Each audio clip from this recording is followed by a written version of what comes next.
boy Marksburg, Slim, coming live from Charlotte, North Carolina. Hey, this is Coach Beatty Waddell, West Mac High School. I'm Doug Rashid. I'm a Grammy-nominated record producer. Hey, I'm LaToya McClain. I used to be known as inmate 1570847. Hey, my name is Lydia. I'm a social injustice activist. Hey, it's Danielle E. Brown, songwriter and artist, and we're rocking with Grandosiá TV. My name is LaToya, and I'm a COVID survivor, and you're rocking with Grandosiá TV.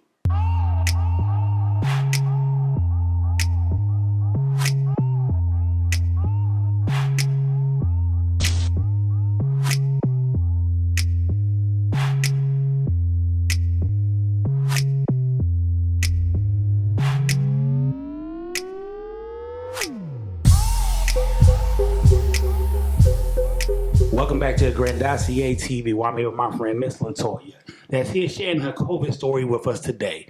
But before we get into all that, make sure you hit the subscribe button, make sure you like this, make sure you hit the notification bell so when we go live, you get all the up-to-date interviews so you can stay tuned with what we got going on at Grandosiá Media Productions. With that being said, Miss LaToya, how you doing today? I'm doing well. How about yourself? Oh, it's been a grind ever since, but I'm doing well myself. Absolutely. As we get started, I reached out to you. We had conversations for a while about you coming on the show and telling your story. Me knowing some people in your family already. I know y'all had a big, I don't want to say breakout. That was not really the word I want to use, but you had a lot of people in your family get COVID. Yeah. One cousin passed away already from complications of it. Yeah. My thing is, I heard about your story. I heard you tell me some things about it. I want my people now on the show to hear what have you been dealing with since you had COVID, in the aftermath of COVID. A lot. A lot of people really don't know the after effects of COVID. I didn't know the after effects of COVID. I kind of just learned on the way, dealing with it. I thought once I got home from the hospital, I was gonna, rest a week or two, and I was gonna get back to my old self. Right. Obviously, that didn't happen. Dealing with a lot of stuff: heart palpitation, weight gain, headaches, muscle aches, body aches. This is stuff I deal with on a daily basis. Because you had COVID. Because I had COVID. Before I had COVID, I was completely healthy. Besides just being, overweight. Other than that, I didn't have any health issues at all. And after COVID, just one thing after another. I just couldn't catch a break, it seemed like, once I came home from the hospital. So that's just stuff I'm dealing with on a daily basis. Now, one thing I noticed when I had COVID, and not even when I had COVID, dealing with the after effects of COVID, I'm always tired.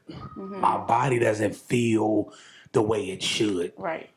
For you, how are you dealing with things? How are you feeling? I mean, I know you went to the doctor a lot. Did they put you on anything special to take for it? What's going on for you now? I do get fatigue, as they call it, a lot, all the time.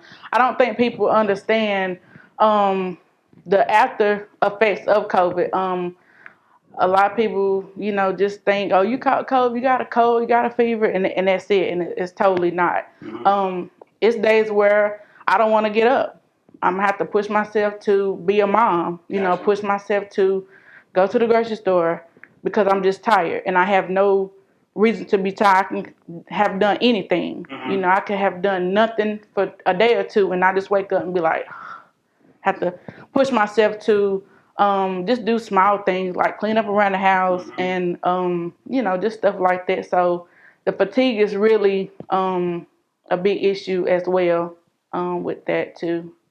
Now, did it change your eating habits?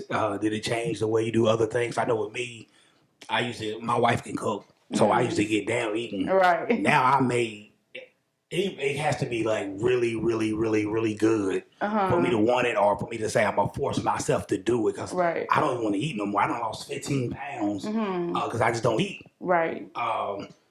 And I know people say, well, that's bad. Like, hey, if you ain't hungry, you ain't hungry. Right. You can't force yourself. Right. So has anything like that happened with you? when I first came home from the hospital, I indulged, and I believe it's because of the steroids. I literally would eat breakfast, be hungry like an hour later, eat lunch.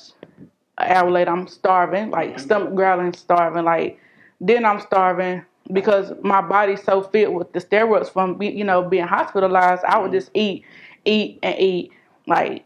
But now, I mean, I think it's kind of back to normal now. But when I first came home from the hospital, I'm gonna say the first 2 months was I was overeating, but I was hungry. You know what I mean? So and so that's how that went. Now, sliding back to the beginning when you first got COVID, when you first received the news or you first felt like different, what was going on in your life? How did you know you had COVID? What made you end up going to the hospital? And how long did you stay in the hospital? I got the normal symptoms, that everybody else get, but I kind of brushed it under the rug, kind of being, naive. I really kind of at first thought it was just a cold because sometimes I have real bad allergies. So I was like, I caught the fever first, which was just a normal, like a small fever, not nothing too big. Then I got, I lost my taste just for like a day. But I was like, when you catch a cold, sometimes your food tastes different. Right. I got in the shower one night. And I was like, I can't smell my soap. I was like, oh my God. So I'm just kind of being naive. I'm like, okay, I got What kind of soap you use? I used Dove. A body wash or regular soap? Regular soap. Right, Dove got a scent to it. Yeah, so, and I use the cocoa butter kind too, by the way. So I was like, okay, so now I'm dealing with the fever. To the shower, couldn't smell my soap. I'm like, So by this time, it's like Wednesday or Thursday during the week. I went to sleep and I woke up with chills. I'm always hot. Like I'm never cold. And so I was so cold. And I went and cut the heat up. And my son woke up in the middle of the night. He was like, Mama, it's hot in here. And I was like, I'm freezing. So I was like, okay. Friday afternoon, I had the fever. I was hot. I was sweaty. Had all that stuff that week. By 5 o'clock, I'm like gasping. Could barely breathe. Like just heavily breathing. And I was like, okay, yeah, this not good. Right. I could barely walk. I'm just huffing and puffing. So I called my mom, asked her if she'd take me to the hospital. And it was Friday, November the 20th, 2020. And I was in the hospital for 8 days. Oh my God. Yeah. 8 days. 8 days. So, say that date one more time. You went when? November the 20th, 2020. So by that time, we have figured out what COVID is. We know what COVID is. Yeah. Did they do any experimental drugs? Did they give you something they think was going to work? Like, what did they give you? How did they work this up for you? My experience in the hospital was pretty rough. I got there on a Friday night. They tested me for COVID. They checked my O2, which is my oxygen level, and it was literally like 81. It's supposed, yeah, 81. It was an 81. I was like literally like struggling to breathe. All right, for people who don't know right now watching the show, when she say her O2 was an 81, dealing with my son who had asthma, they want your O2 to be like a 98, 99. They wouldn't let my son come home at a 91 or a 92. So for yours to be a 81. They act like you ain't breathing at all out there. Yeah, absolutely. And that's exactly how it felt. They done that. They made me walk around with the O2 monitor on, and it was the more I walked, the more it went down. Right. So they literally like made me sit down. And then she was like, we're gonna wait on your test results. I literally stayed in the emergency room for probably 4 or 5 hours until they told me they was going to admit me because my oxygen level wasn't where it was supposed to be. That's a long time to wait. Yeah, they was waiting on a room, of course, because it wasn't a lot of rooms available. Once they admitted me, my fever jacked up to 103. I was in the room. This was basically like day one for me. They was packing ice packs under my arms, both of my arms under my neck. Burning up. Yeah, I'm literally cold though. I'm cold. I'm shivering, and my fever is 102. Well, 104. Matter of fact, it was 104. They trying to give me, Tylenol to break my fever. After that, I was okay. I was okay the first day. Day two was the day that it got rough for me. I ended up catching pneumonia, and I was coughing. My lungs started filling up with fluid. It was just hard for me to basically breathe, and having a fever, coughing, not being able to breathe. Like every little movement, I would cough. Like just cough. I'm just coughing. Couldn't catch my breath. And if I could explain the feeling of breathing, it feels like somebody's pinching your nose and you having the smallest airway to inhale. Gotcha. And so I'm struggling like 2 and 3 days. I'm like struggling to breathe, and I'm literally just in my mind. I'm thinking like, Lord, is this my last breath? Gotcha. Like that's just how I'm feeling. Like so you felt death been around. Yes. Before I went to the hospital, I texted my older sister and I said, my son has to come here. I literally feel like I'm about to die. Those were my text messages to her, because that's how I felt at home. Like I literally felt like I was not going to make it at all. Did you feel like if you didn't go to the hospital in time, you think you would have? Probably so. Gotcha. Yeah, absolutely. I mean, I don't know how long it would have took, but I was, like I said, I caught the pneumonia the next day. So if I would have stayed at home, then ain't no telling what would have happened. Now I will say this. I tell people it's two different. I tell people there are two different types of COVID. Because people say, "Oh, I got COVID. It wasn't that bad." Right. Hey, you the lucky one. You didn't have nothing wrong with you. I received the COVID on between it was either August 7th or August 10th where I went down. It was on a Saturday. I finished cooking breakfast. I was good, and then I had what you had, chills. Turned the heat on upstairs. Got up under my blanket or whatever. But I tell people, I had to go to the hospital. I was good. But I tell people it's two different types. You have COVID, or you may get sick a little bit, 2 days, you good. But COVID pneumonia, that's what you don't want, because it's more people who don't come back from that than ones who do come back. So I thank God that you're here in front of me right now. The blessing of that is amazing. Yeah. But being in the hospital for 8 days and dealing with the fluid in your lungs, how was that? How else was you feeling? What else did they do for you to try to clear that up besides the steroids? It was rough. I was getting the IV, medicine, taking pill medicine every morning and afternoon. They was giving me a shot twice a day in my stomach to prevent from blood clots, which that hurt. Like that would hurt. That go from one left side to the right side, like twice a day. And my stomach was bruised and my stomach was sore. I couldn't breathe. Just praying. Like I'm in there like praying. Like I literally broke down like one night and I was just in there praying to God, like, Lord, please heal me from this. Because this is the worst thing I have ever been through in my life. Being up there, not being able to be around my family, not being around my son especially. I mean, everybody my son, he's the only child. And just not being around my son, I haven't not been around my son no longer than 2 days since he been born. Gotcha. I was away from my son for 8 days.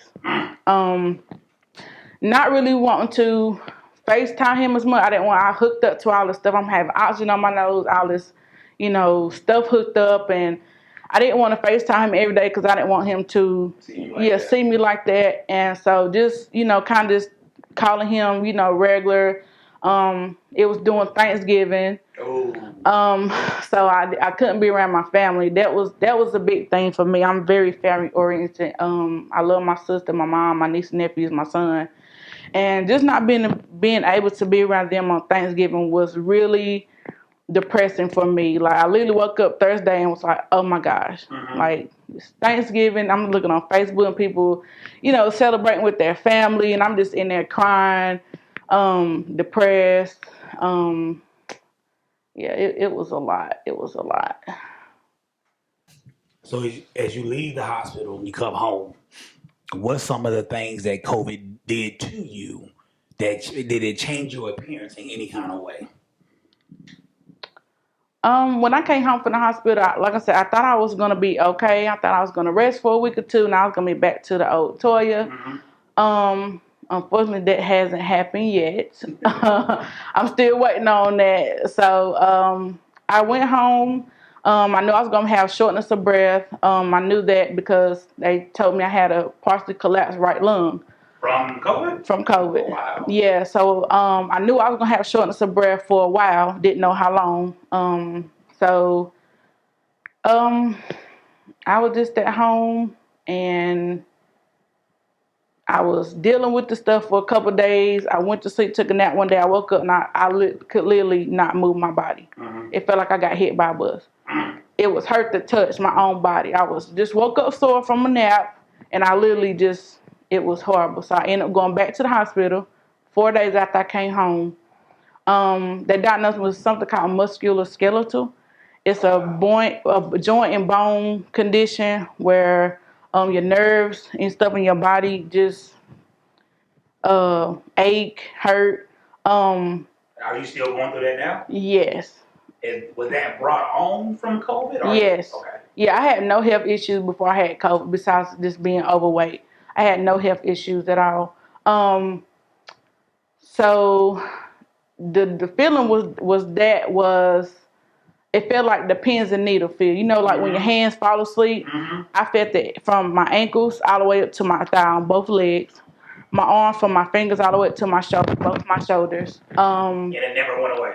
It went away after probably like a week and a half. Okay. Yeah, I dealt with the pins and needle feeling for like a week and a half, which was very sore. And they basically told me in the hospital, like, you had COVID. This is the part of the COVID. They didn't send me home with no medicine. They just like basically like deal with it. This is the part of COVID, and so that's what I did. I went home after that. Still dealing with it. Just that was rough. When I was in the hospital too, they gave me convalescent plasma. It's a plasma that boosts your antibodies. Okay. From somebody who had COVID previously. Okay. They gave me that to help with my COVID while I was in there too. So I'm so thankful for the blood, the plasma givers. Everybody, kind of look down and laugh about it, but after that, I'm thankful for those people because that saved my life. Go get your $50. Yeah, go get your $50. If you want to do it for free, do it because you saving somebody's life. So I'm all for that. So I see that you have some props with you, something that you brought along that you tell me about. What's in the bag? In my bag, let me start. In January 2021, was the most depressingest month ever in my life. Like, I never been depressed. I'm thinking, like, what else is going to happen after this? I'm not getting well. It's been 3 months. And I noticed my hair was getting tangled up. The more I comb my hair, the more it's getting tangled up. So I'm like, okay, why my hair changing? Like, why is my hair changing? I have, lengthy hair. So I was like, well, and every time I would comb my hair, I would look in my comb and I would have chunks of hair every single time I would comb my hair, like every day. So I'm combing my hair is tangled. And I'm like, oh my God, my hair is coming out. Like, my hair is falling out. So, as a woman, our hair is a part of our physical appearance. That's true. It makes us feel pretty. Especially as a black woman. Yeah, so, like, it don't matter if we can look raggedy. As long as our hair done, we feel cute. So I'm losing my hair. And, like I said, that's one of my physical appearances that I feel like make me look pretty. So I'm combing my hair, and it's just coming out. And I'm going to say about a month and a half later, I literally lost, I'm going to say 60% of my hair. And I haven't shared this story I shared a couple of, but nobody has seen the amount of hair that I lost. Gotcha.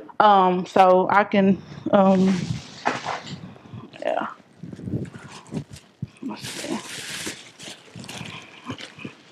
This makes me so emotional because I don't share. Oh, wow. This is all my hair that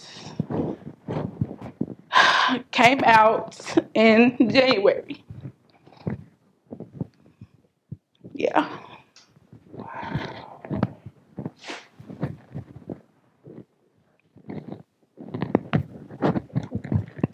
And I just like what else can happen? Dealing with that was horrible. And I just dealt with it. Like a lot of people don't know, that I was dealing with that. But I just told my family, a couple of my friends, but nobody knew that.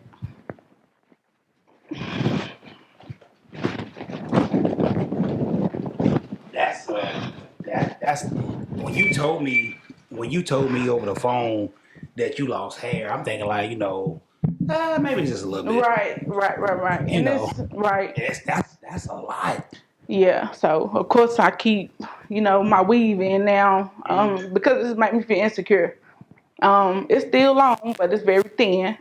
I have some bald patches in the middle, whatever. But so January was really, really rough for me. Like I would wake up and just my body wouldn't feel right, and I was noticing my heart was doing weird stuff. Like I would just be laying in bed, my heart would just be beating super fast, super fast. I'm like, I would feel it flutter and kind of skip a beat. So I'm like, what's wrong? And I'm dealing with my hair. Now I'm feeling weird stuff with my heart. So it was a lot of times where I was like, am I gonna die? Like in my sleep? Like, am my heart gonna stop beating? Am I gonna have a heart attack? So the whole month of January was really, really tough for me. I just wanted to spend all my time with my son. His birthday is in January. So I was just dealing with a lot, and I ended up going to the doctor about my heart. And I ended up having heart palpitation. What they say? Well, my heart palpitation was my heart was beating 135 beats per minute, just laying down on my bed, doing absolutely nothing.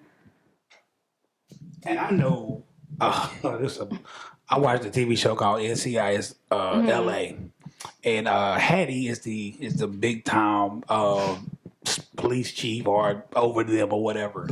And LL Cool J character named Sam Hannah used to talk about Hannah and said Hattie and said when she was resting, her heart rate is like 50. That means she is still calm, peace, like nothing.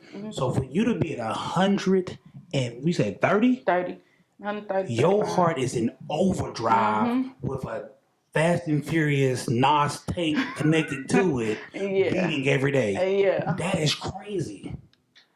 Yeah, so it was weird. Like I literally thought like am I gonna wake up when I go to sleep? Like my heart doing all this crazy stuff. So I went to the doctor. She done blood work. Everything came back fine. She still didn't know why my heart was racing so fast. It would just sometimes it would be 120 resting. If I was to go walk, it would shoot up to like 140. Oh, man. Yeah, so it was way too high for me to not be doing anything. That's dangerous. Yeah, so I ended up getting referred to a cardiologist. And I had to wear a heart monitor. Okay. I had to wear my heart monitor for 2 weeks, which was so uncomfortable. Sleep in it and everything. Sleep in it, shower in it, eat in it, everything. Oh, yeah, shower, no. Yeah, mine was waterproof. I had the up-to-date one. Gotcha. It didn't have no cords and stuff, so it was, and I just, stuck it right in the middle of my chest. Had a phone that, detects, everything, and had to get an ultrasound done on my heart. Well, a lot of my main arteries anyway. Gotcha. Just to make sure everything was Okay. So I had to wear my heart monitor for 2 weeks, and it was very uncomfortable. Yeah, so that was that. So through all this going through COVID situations, it's just you and your son. How's that on him? How's that making him feel? Because we as young boys who become men, our mothers mean everything to us. Yeah. And so as he's watching you go through this, has he ever talked to you about how it made him feel? Did you see any changes in him, how it made him feel? Unfortunately, my son is so like he shows no emotion at all. But I know he loves his mom, like no doubt. Of course, because it's just me and him. It's just been me and him. He's 13. I don't think he fully understands like what mommy's going through. You know what I mean? I kind of feel like he just, okay, she home from the hospital and she okay, or she's being lazy when I don't feel like go in his room playing basketball on his basketball goal like we used to. Or if I don't feel like sitting in this room for an hour playing 2K with them, because I'm tired or just because I don't feel like it. Or because something hurting. I don't think he fully understands like what mommy go through on a daily basis. Like I said, I deal with headaches. I just recently got well, not all the way done dealing with them, but kind of got him under control. But I don't really think he understands. I know he think I'm super mom, superwoman, but I don't think he realized exactly what I go through on a daily basis because he still wants me to be the old mama, and I ain't the old mama. Like, I said no. Yeah, he wants to go in there and slam dunk on the goal that's hanging on the door, and I can't do that no more. Right. I can't hang. I'm trying to get like I can't hang. I'm out of breath. My chest hurt, my heart beating, like my lungs hurt, and I can't do that no more. So I don't think he fully understands, what I go through on a daily basis. But I'm sure he's still, happy that I'm still here, but I don't think he fully, get it. Yeah. Now, for all the great people in the United States of America who says COVID is fake, who say COVID is not real, I had people tell me that COVID is nothing but the flu. I said, until you have COVID, you cannot tell me it's the flu. Because like I tell people all the time, people do get the flu. They do get sick. Mm-hmm. But you going in for 8 days, you having heart issues like you having. I never seen nobody with the flu go through these much issues. Right.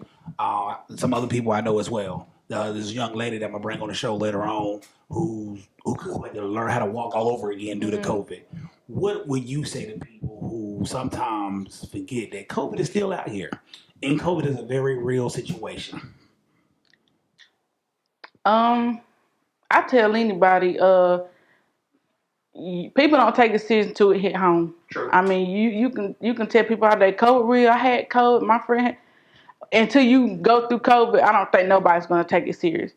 I wasn't one of those who didn't take it serious. I knew COVID was real. I was praying I didn't get it. Unfortunately, I did. But it's real. It's not the flu. It's definitely not the flu. And you have to be a strong individual to deal with the severe COVID. Yes. You can't be lightweight.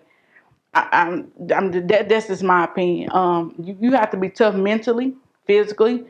Like I said, you be away from your family. Mm-hmm. You sick, you hurting, you can't breathe. Right. You don't know when your last breath is. Like you have to be mentally. You have to be mentally strong to deal with COVID, to beat COVID.